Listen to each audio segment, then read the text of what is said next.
Bom, galera, bem-vindos a mais uma aula. E nessa aula aqui a gente vai continuar o que a gente estava trabalhando nos vídeos anteriormente, só que agora com um novo tema, tá certo? E esse novo tema serão as bibliotecas, tá? Módulos e bibliotecas essenciais no Python. Quando você instala o Python, por padrão, ele já traz diversas bibliotecas pré-instaladas para você. Existem outras que você precisa instalar e muitas vezes essas que você precisa instalar por fora são as que você vai mais utilizar, mas tem algumas bibliotecas padrões bem interessantes, e nesse vídeo aqui a gente vai falar sobre duas delas, tá certo? Então, as bibliotecas que a gente vai trazer nessa aula aqui é a biblioteca Random e a biblioteca DateTime, tá certo? A biblioteca Random, ela trabalha com números aleatórios, tá certo? Já a biblioteca DateTime, ela vai trabalhar com datas e tempo. Tá? No caso aqui, principalmente datas, tá? Eu vou tirar tempo aqui que a gente vai trabalhar ela em outro vídeo. Mas, basicamente, elas trabalham com isso. Então, para você que não sabe o que é uma biblioteca, se você fosse fazer um projeto, por exemplo, que você precisa colocar uma data específica, você precisaria criar uma estrutura que vai entrar lá no seu computador e vai pegar o dia e a hora daquele momento.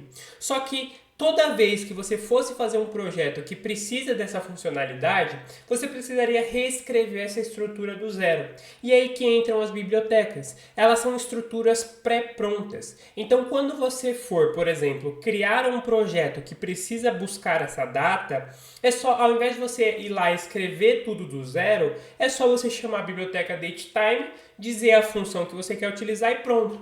Então, um trabalho que você demoraria 2 semanas para fazer, você faz em 2 minutos. Se você quiser saber como funcionam essas bibliotecas mais a fundo, é só vir em cima delas, segurar o Ctrl e clicar com o botão esquerdo do mouse, tá? E aí aqui você tem toda a biblioteca de uma maneira muito profunda, você tá vendo? Ó? Ela tem mais de 1.600 linhas, e se você for descendo aqui, tem muita coisa, tá? Então imagina você escrever 2.600 linhas toda vez que você quisesse usar uma data, né? Seria bem complicado. Então aqui você tem tudo que você precisa, e aí quando você for utilizar, você só chama uma função específica, você não precisa copiar o código todo. E eu vou mostrar como funciona para vocês. Então, a primeira biblioteca que a gente vai trazer aqui é a Random, tá? E aqui eu trouxe uma função simples de lançar um dado. Então vamos supor que você vá programar um jogo, por exemplo. Aí você está fazendo um jogo de tabuleiro online e ele precisa de um dado. Você vai utilizar a função random para jogar esse dado, por exemplo. Então eu tenho aqui a função lançar dado. Então quando o seu usuário lá no jogo final clicar no botão de lançar o dado, esse botão vai ativar essa função aqui. E ela vai te trazer um número aleatório. E aí que você pode manipular um pouco isso, tá? Então quando você vai chamar uma biblioteca, você vai sempre chamar o nome da biblioteca primeiro. Então random, ponto, e aí aqui eu chamo a função que eu quero. Então se você entrar, por exemplo, aqui dentro da biblioteca random e procurar a randint, você vai encontrar ela em diversos locais. Aqui ele tem 4 lugares, ó. Então, aqui ele tem como funciona a estrutura da função. Você encontra muita coisa aqui, tá? Você não precisa se preocupar em ficar entrando nessas bibliotecas sempre, tá? É só chamar a função e não tem problema. Você só vai entrar se você for realmente curioso e quiser saber como tudo funciona. E aí aqui a gente vai colocar a função randint. Rand seria uma abreviação de random e int seria o tipo de número que eu quero que ele gere para mim, que seriam os números inteiros. Então eu estou dizendo aqui, biblioteca random me gere números inteiros aleatórios. Mas nesse caso não é qualquer número inteiro que eu quero que ele gere. Eu quero que gere números de 1 a 6, porque é um dado. Existem dados diferentes que trazem 12, 16, 18 faces, mas no caso aqui a gente vai utilizar o dado padrão, que são só o dado de 6 faces. E aí ele vai trazer pra gente como funciona isso aqui, tá? Então você pode trazer um print, lançar dado, coloca essa função aqui, limpar o terminal, Python, aula.py, roda isso aqui e ele vai trazer para você o número 3. E se você ficar rodando essa aula aqui várias vezes, ele vai, toda vez que você rodar, trazer um número aleatório, tá? Tecnicamente, não é aleatório, tá? Porque a programação ela é baseada em números binários, 0 ou 1, sim ou não, true or false. Então, Tecnicamente não existe aleatoriedade na ciência da computação. Então, se você colocasse aqui 1000 resultados, você conseguiria encontrar um padrão e prever o próximo, tá? Mas isso aqui não é algo para você de fato se preocupar. Você pode utilizar isso aqui como números aleatórios sem o menor problema. No mundo da programação isso é entendido, tá? Que mesmo não sendo 100% aleatório, é o que tem. Não tem muito o que fazer. Então, nesse caso aqui, você pode utilizar, tá certo? E a segunda biblioteca que a gente vai falar aqui é sobre a biblioteca de tempo, tá? Então, aqui embaixo eu trouxe uma função para registrar um lançamento. Então, isso aqui seria, por exemplo, quando você está ali na sua loja, por exemplo, e você está passando as compras que o seu cliente fez.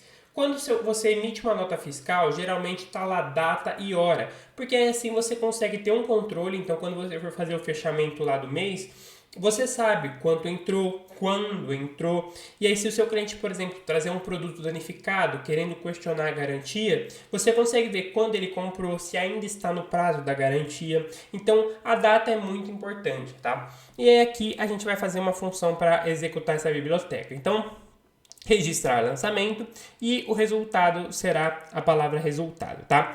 A gente vai começar trazendo uma variável agora, tá certo? Então, uma variável desse momento. E aí a gente vai chamar a biblioteca datetime. Então, primeiro você chama a biblioteca e chama a função. A função, a gente trouxe a função now. Now seria agora. Então, quando eu rodar esse código aqui, ele vai entrar lá no sistema do meu computador e vai ver que dias e que horas são agora, tá? E aí aqui é a estrutura que a gente faz para definir como que você quer que isso aconteça. Então, aqui eu coloquei anos, meses e dias, horas, minutos e segundos, que é o máximo de informações que a gente vai ter. E aí aqui você pode manipular como você quiser. Então, se você quiser tirar o ano, por exemplo, deixar só dias e meses, você pode. Geralmente é o comum.